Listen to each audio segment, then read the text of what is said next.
So, what makes Invincible so great? You're probably gonna say excessive violence, a lot of blood and gore, but nowadays, it's not really something new. What really makes Invincible great is its simplicity. Are you the kind of person who loves to ask questions like why, how, or what for? Because you're always interested in the details of the show or movie that you're watching. For example, how exactly do superpowers work? Or why the hell do wheelchair mites look like humans? No, like really, maybe there's an explanation similar to Prometheus, where humans are just the product of an alien race that didn't succeed in destroying them. What? Bro, what are you talking about, man? Well, anyway, in Invincible, I actually didn't ask myself that question until the end of season 3. The reason why I didn't do that earlier is actually simple. I was so fascinated by the show that my brain just didn't have time for that. But when I did start asking myself questions about the world building, the next question that came up in my head was, why does it matter?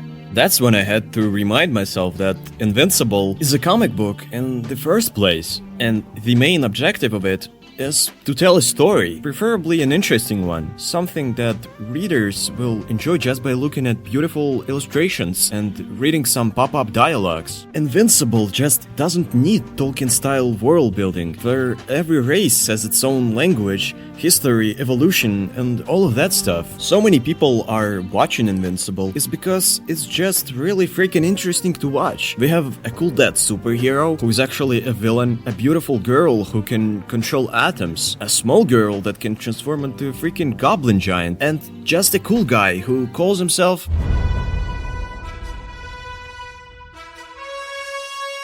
Well, okay, jokes aside, that's not exactly what makes Invincible so great. What makes it great is how it presents all of this. Can you tell the difference between Mark Grayson and, for example, Peter Parker? I think it's pretty obvious. Peter's parents are dead, while Mark has two loving parents who are alive and well. The only people Peter has left are Uncle Ben and Aunt May. Uncle Ben eventually dies in most of the universes, playing a very important role in Peter's life. He was the only father figure that Peter had. Meanwhile, Mark's father is the most powerful and popular superhero on Earth. Peter suddenly got his powers when he was almost an adult, just like Mark. The only difference is that Mark knew he would get his powers one day, and he had a good teacher in his father who taught him how to use them. Peter didn't really have anyone to teach him. He didn't have someone who could make him a costume or guide him. The only advice on how to be a superhero that he was given was from his uncle, who had passed away way before he ever knew that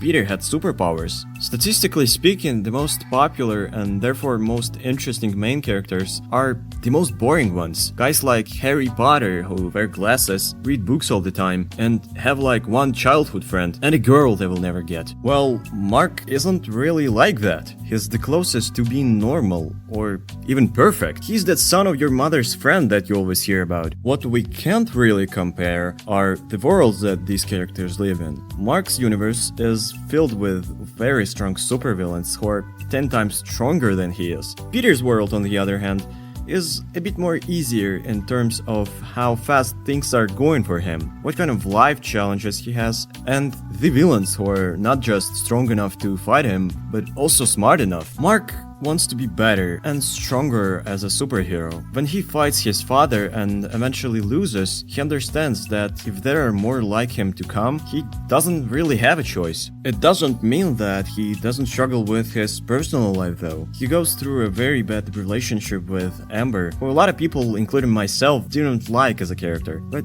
it was actually the point. Obviously, Robert Kirkman could have just made Mark date Eve from the very beginning, but are you sure that it still would be interesting? I mean, Robert Kirkman shows us not only how their relationship becomes what it is at the end of season 3, but how different characters besides Mark go through life shit. Not everything always works out the way we want it to, and even superheroes struggle with personal life, maybe even more than normal people. There are a lot of people who are pissed off at the fact that Mark always holds back. In the show we see that for Mark to fight better, he needs to get emotional first, and that's a very natural thing to do. The problem is, both Mark and Peter Parker understand how strong they really are, and they actually don't want to hurt their enemies. Both Mark and Peter are very well-raised kids who never truly wanted to hurt anyone, especially kill. For Mark to learn that he's not just facing some amateur supervillains like Angstrom Levy, who literally wants to kill Mark, his family and his friends,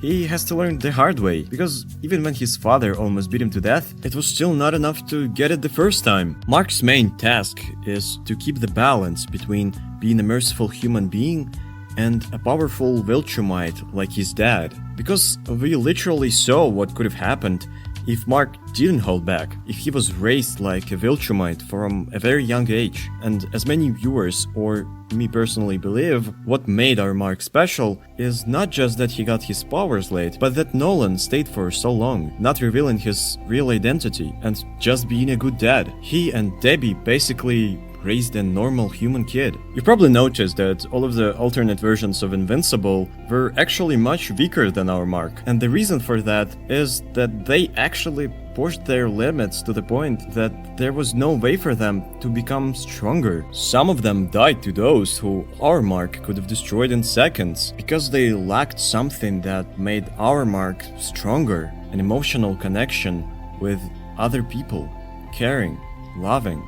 These are the things that move us to become better, to be careful. Our Mark had to face enemies much greater than him because of the way his life turned out. He has people to protect, an entire planet. The point of this video is to prove that Invincible isn't your regular superhero. What Robert Kirkman did was show us that you can start a story not about some loser who later becomes great, but about someone who was destined to be great. And because of how normal he is, most of the time he's not really invincible. He's literally invincible. And that's what makes him great.